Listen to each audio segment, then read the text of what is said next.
নমস্কার, আমি শ্রী বিপ্লব শাস্ত্রী। আপনারা দেখছেন ভাগ্যের দিশারি ইউটিউব চ্যানেল। এই ভাগ্যের দিশারি ইউটিউব চ্যানেলে জ্যোতিষ বিষয় আলোচনা করে থাকি। আজকেও ঠিক সেরকম আরেকটি নতুন আলোচনা নিয়ে আপনাদের সামনে চলে আসলাম। আলোচনাটি খুবই গুরুত্বপূর্ণ। ভিডিওটি স্লিপ করে না দেখে সম্পূর্ণরূপে দেখেন, ভালো লাগবে। আলোচনার বিষয়বস্তু আপনার ভাগ্যের চাকা কখন ঘুরে যেতে পারে, সেই ভাগ্যের চাকা, শুভ ভাগ্যের চাকা কখন ঘুরবে আপনার জানা আছে কি? আসুন আমরা জেনে নেই কিভাবে আপনার ভাগ্যের চাকা ঘুরে যাবে, এই নিয়ে আলোচনা করব। তাই ভিডিওটি খুবই গুরুত্বপূর্ণ হতে যাচ্ছে। ভিডিওটি সম্পূর্ণ রূপে দেখেন, ভালো লাগবে। আরেকটা কথা বলি নতুন দর্শক বন্ধুদের উদ্দেশ্যে, আমার এই ভাগ্যের দিশারি ইউটিউব চ্যানেলটিকে আপনারা একটু সাবস্ক্রাইব করবেন। আপনারা সাবস্ক্রাইব করলে কি হয়, আমার মনের উৎসাহটা বেড়ে যায় পরবর্তী আরেকটা নতুন ভিডিও বানানোর। তাই তো বারবার অনুরোধ করে থাকি আপনাদের কাছে, চ্যানেলটিকে একটু সাবস্ক্রাইব করুন। যাই কথায় কথা বাড়বে, কথা না বাড়িয়ে চলে আসি আলোচনাতে। আপনার অনেক দিন থেকেই খারাপ সময় চলছে, কিছুতেই খারাপ সময়কে ওভারটেক করতে পারছেন না, কিন্তু হঠাৎ করেই দেখবেন আপনার ভাগ্যের চাকা ঘুরে গেল। সেই খারাপ সময় আস্তে আস্তে ভালো সময়ে পরিণত হতে থাকছে। এটা কি কারণে হবে, সবটাই কিন্তু আমরা জ্যোতিষশাস্ত্রের অ্যাঙ্গেল থেকে কথা বলবো, জানার চেষ্টা করব। তাহলে খারাপ সময় চলছে, হঠাৎ করে আপনার ভাগ্যের চাকা ঘুরে গেল, আস্তে আস্তে ভালো হতে থাকলেন, সময় আপনার ফেভার করছে এবং ভাগ্যদেবী আপনার সঙ্গ দিচ্ছে। আপনার খারাপ সময় কেন চলছিল এটা আগে জানতে হবে। নয় দশা অন্তর্দশা খারাপ চলছিল, নয় শনির সাড়ে সাতি চলছিল, তা না হলে শনির ঢাইয়া চলছিল, তা না হলে আপনার বাস্তু দোষ যুক্ত ছিল। এই যে কারণগুলো বললাম, এই কারণগুলোর মধ্যে দু একটা যদি আপনার সঙ্গে ঘটে, তাহলেই আপনার সঙ্গে এই খারাপ সময় ফেস করতে হবে।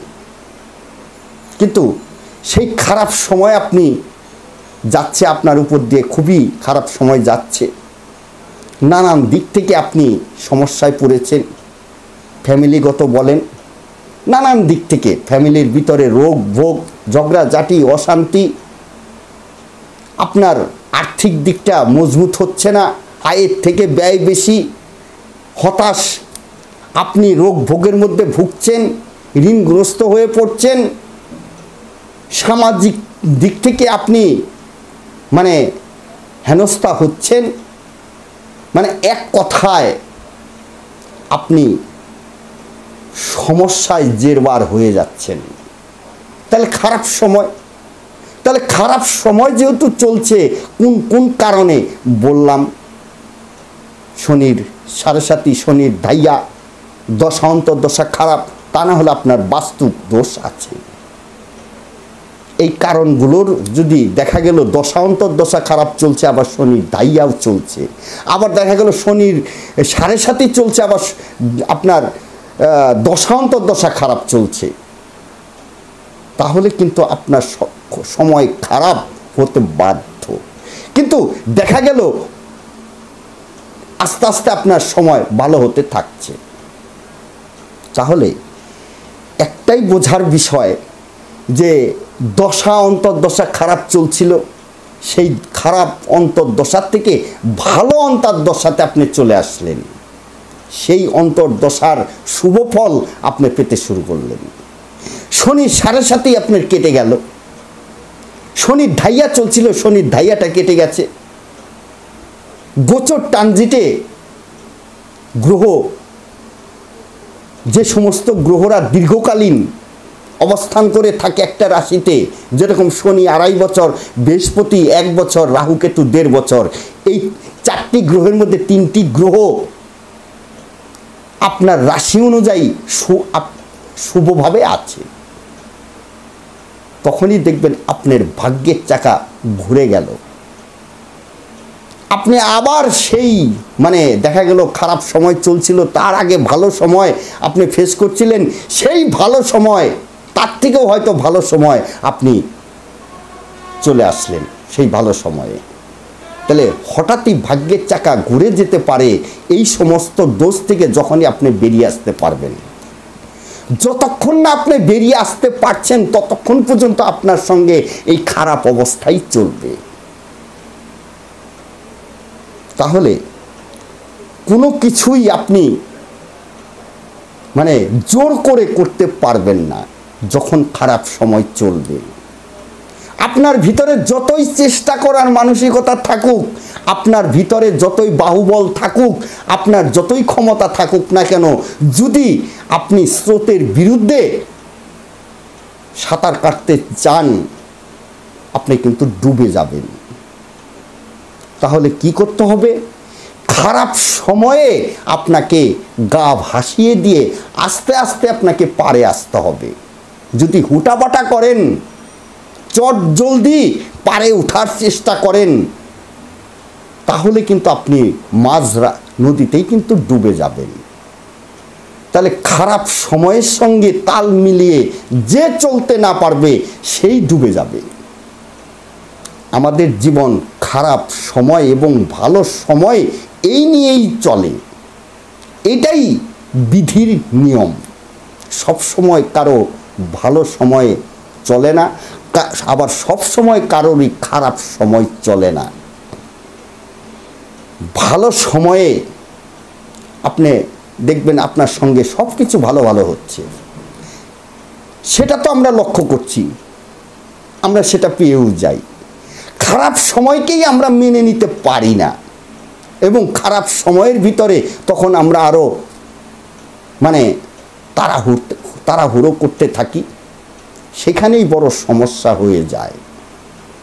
তাহলে আপনার ভাগ্যের চাকা কখন ঘুরে যাবে?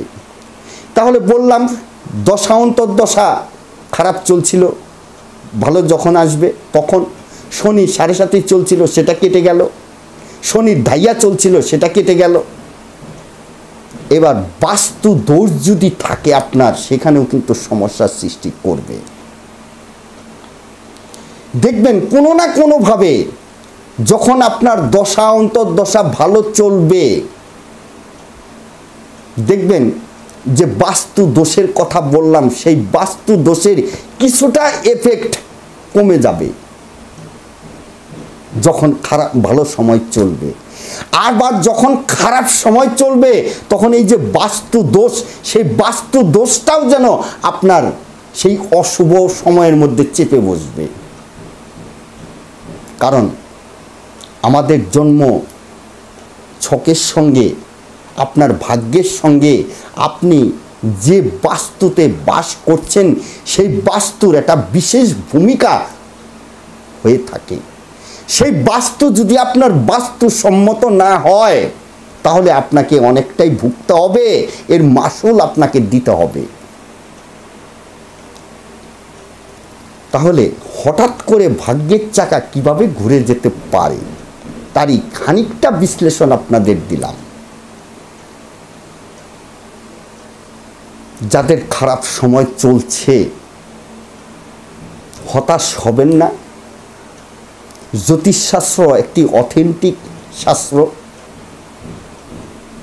আপনার জন্ম ছকটাকে কোনো অভিজ্ঞ জ্যোতিষীর কাছে গিয়ে সূক্ষ্ম বিচার বিশ্লেষণ করান এবং সেই জ্যোতিষ আপনাকে সঠিক গাইড প্রদান করবে।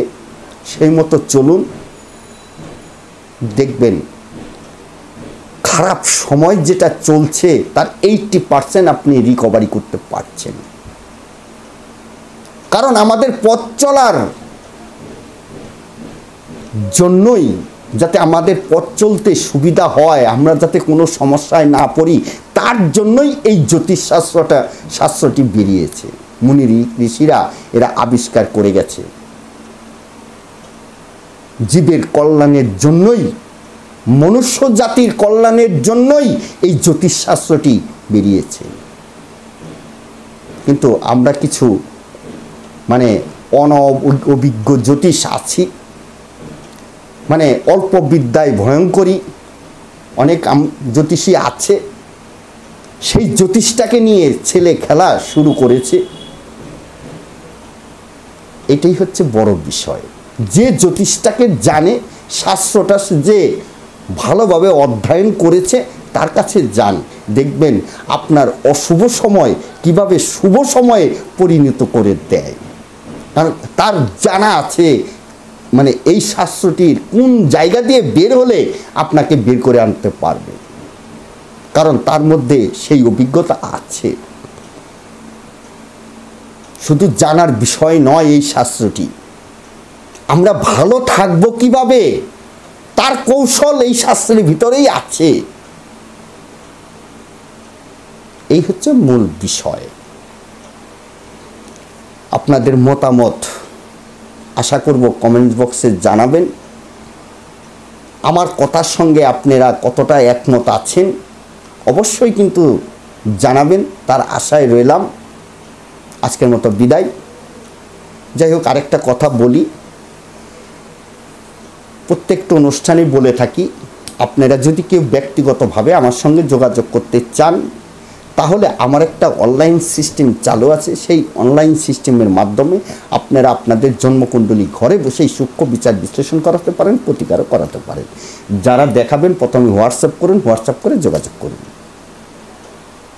পরবর্তী আরেকটা নতুন অনুষ্ঠান নিয়ে আসবো। আজকের মতো বিদায় নিচ্ছি। নমস্কার।